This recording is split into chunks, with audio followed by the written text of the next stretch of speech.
Welcome students, you're most welcome in GA Academy. Let us start our today's topic, that is intensity of electric field due to an electric dipole in axial condition of electric dipole.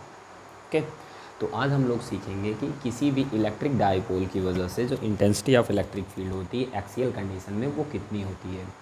तो पिछले वाले lecture में हम लोगों ने basically electric dipole के बारे में बात कर ली थी। इलेक्ट्रिक डाइपोल क्या होता है? इलेक्ट्रिक डाइपोल वो होता है जिसमें दो पोल्स होते हैं और दो चार्ज बेसिकली होते हैं जो कि अपोजिट नेचर के होते हैं और सेम मैग्नीट्यूड के होते हैं, बहुत काफ़ी शार्ट डिस्टेंस पे एक दूसरे से प्लेस होते हैं।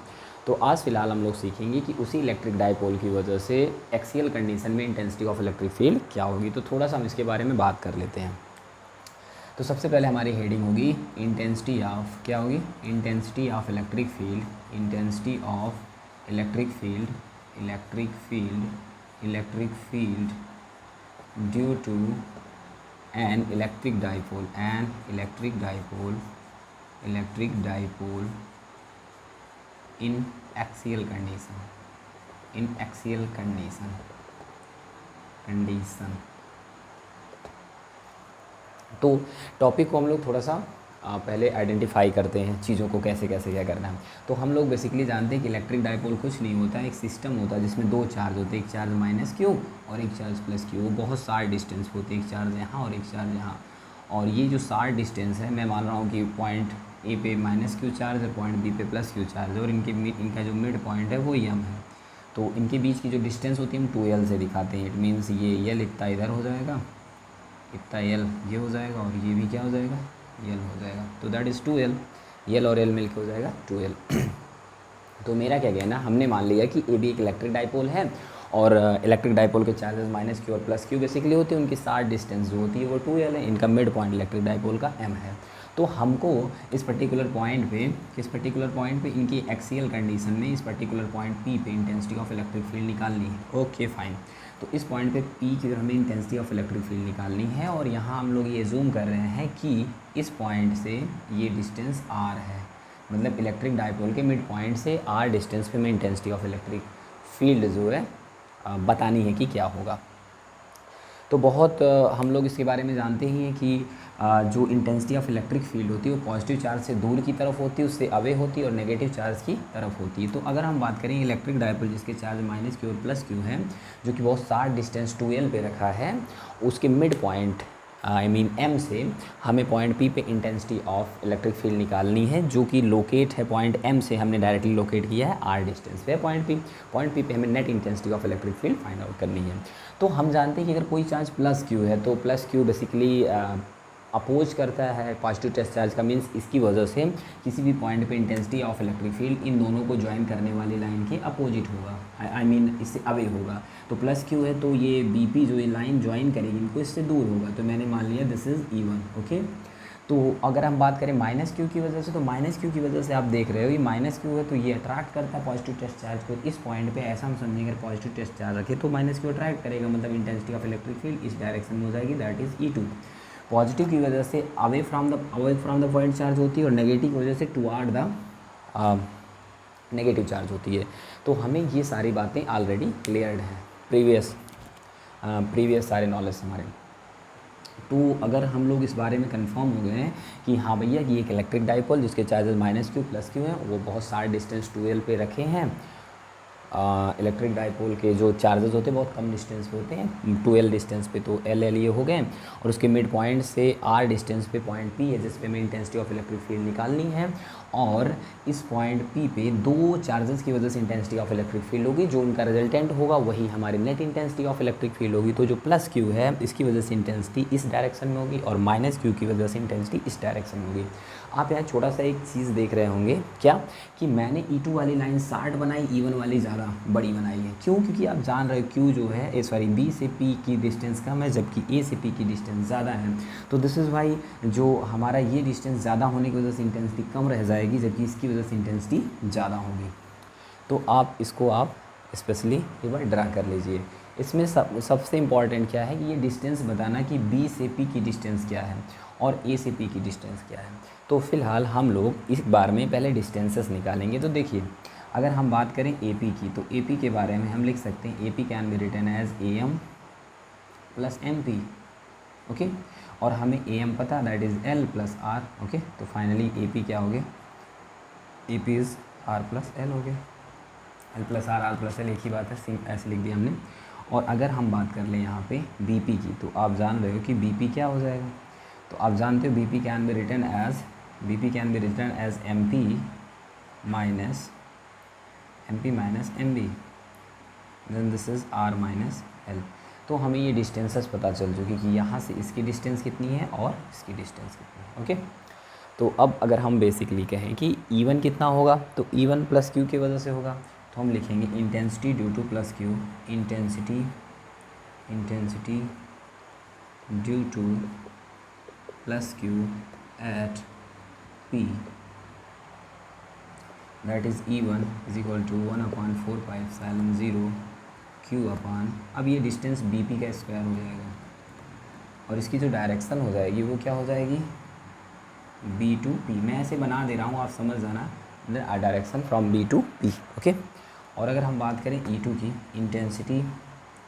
Intensity due to minus Q, तो that will be E2 and E2 will be 1/4πε0, ये हो जाएगा Q अपान AP का होल स्क्वायर, और ये हो जाएगा हमारी direction from P to A, P से A की डायरेक्शन में हो जाएगा।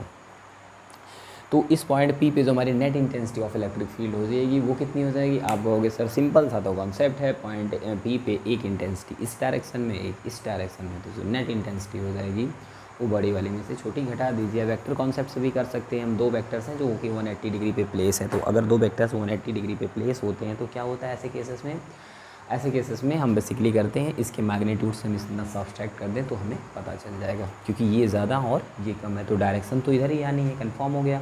एंड सेकेंड थिंग इज़ कि जो उसका मैग्नीट्यूड होगा वो कितना होगा, E1 माइनस E2 होगा। तो चलते हैं हम लोग इसके बारे में और आगे बढ़ते हैं। ओके,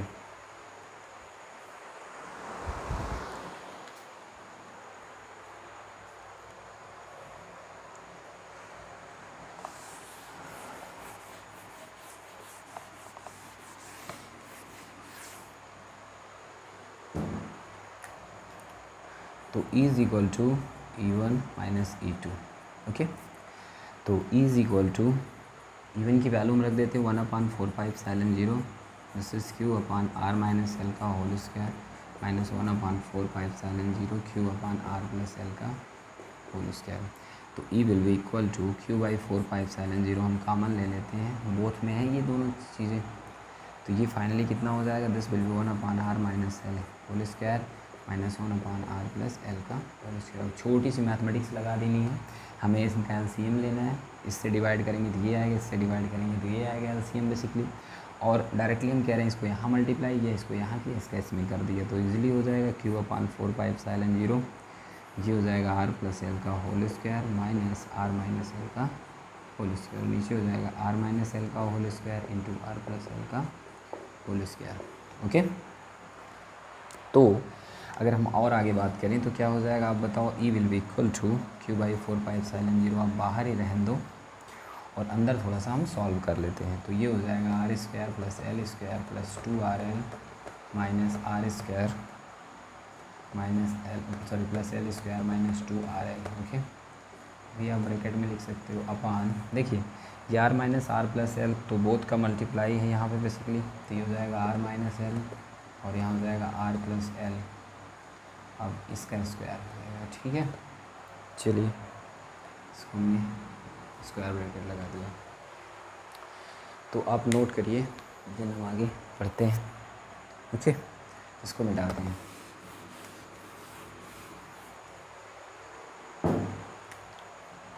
तो E will be equal to Q/4πε0, तो यहाँ हो जाएगा R square plus L square plus 2RL minus R square minus L square plus 2RL upon R square minus L square, पूरे का क्या हो जाएगा, होल स्क्वायर। तो L square R square cancel out हो जाएगा, तो E will be equal to Q/4πε0, ऊपर हो जाएगा 4RL, ये ऐड हो जाएंगे और नीचे हो जाएगा R square minus L square का होल स्क्वायर। अब जानते हो कि आर बड़ा होता है काफ़ी एल से, एक्चुअली आर बड़ा हम मानते हैं 2L से ही हो जाता है, या फिर आर एटलीस्ट एल से तो बड़ा ही होगा। तो इसके कंपेरिजन में R square much greater than L square हो जाएगा। मीन्स आर स्क्वायर में से इट मीन्स हम एल स्क्वायर को नियरली यहाँ 0 समझ सकते हैं, क्योंकि आर स्क्वायर के कंपेरिजन में एल स्क्वायर बहुत नेग्लिजिबल होगा। देन हम यहाँ पे 0 अगर पुट कर दें तो ये आर की पावर 4 हो जाएगी, क्योंकि ये 0 हो जाएगा। तो यहाँ पे ई क्या हो जाएगा। अच्छा, यहाँ पे हम ये बात करें कि ये एल कम है, क्योंकि हम जब इलेक्ट्रिक डाइपोल के डेफिनेशन बनाते हैं तो ऑलरेडी ये मानते हैं कि जो 2L है वो ही कम होता है दो चार्जेस की जो कि अपोजिट नेचर के होते हैं, डिस्टेंस ही बहुत कम होती है।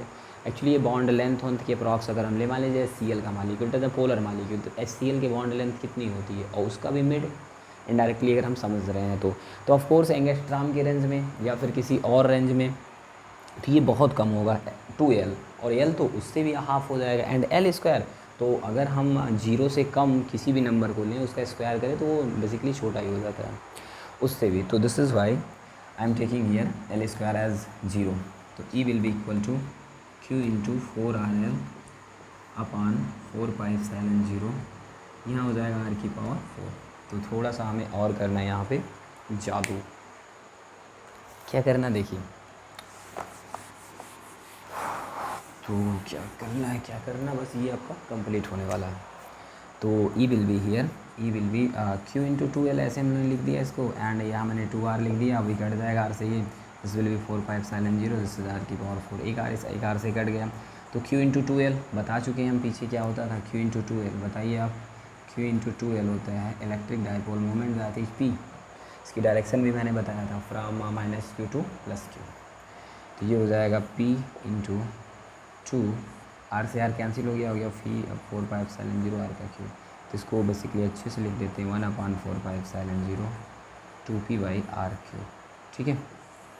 तो अगर हम बात करें कि इसकी डायरेक्शन क्या होगी, इंटरेस्टिंग है इसकी direction actually electric dipole moment की ही डायरेक्शन होगी, क्योंकि यहाँ पे हम वेक्टर लगा सकते हैं और ई पे भी वेक्टर लगा सकते हैं। और ऐसा भी समझो कि E1 बड़ा था ये वाला अभी जब हम देख रहे थे, और E2 छोटा था, तो नेट इंटेंसिटी इसी डायरेक्शन में होगी। तो दिस इज़ वाई इसकी डायरेक्शन, और इलेक्ट्रिक डाइपोल भी -Q से +Q की तरफ होता है, तो इसकी डायरेक्शन जो होगी इलेक्ट्रिक डाइपोल की डायरेक्शन में। तो इसकी डायरेक्शन हम समझ सकते हैं कि इधर होगी, और ये हमारा रहेगा complete what will be the intensity magnitude of intensity of electric field due to an electric dipole in its axial condition. तो ये बेसिक सा टर्म्स था, चीज़ों को मानना था, और हमने उनको अरेंज करके सॉल्व किया, तो ये एक्सप्रेशन आया। So easy. आप एक बार दो बार इसको ट्राई करेंगे, फिगर को बनाएंगे, कॉन्सेप्ट को मन में रखेंगे, तो आपको ये इजीली लर्न हो जाएगा। ठीक है।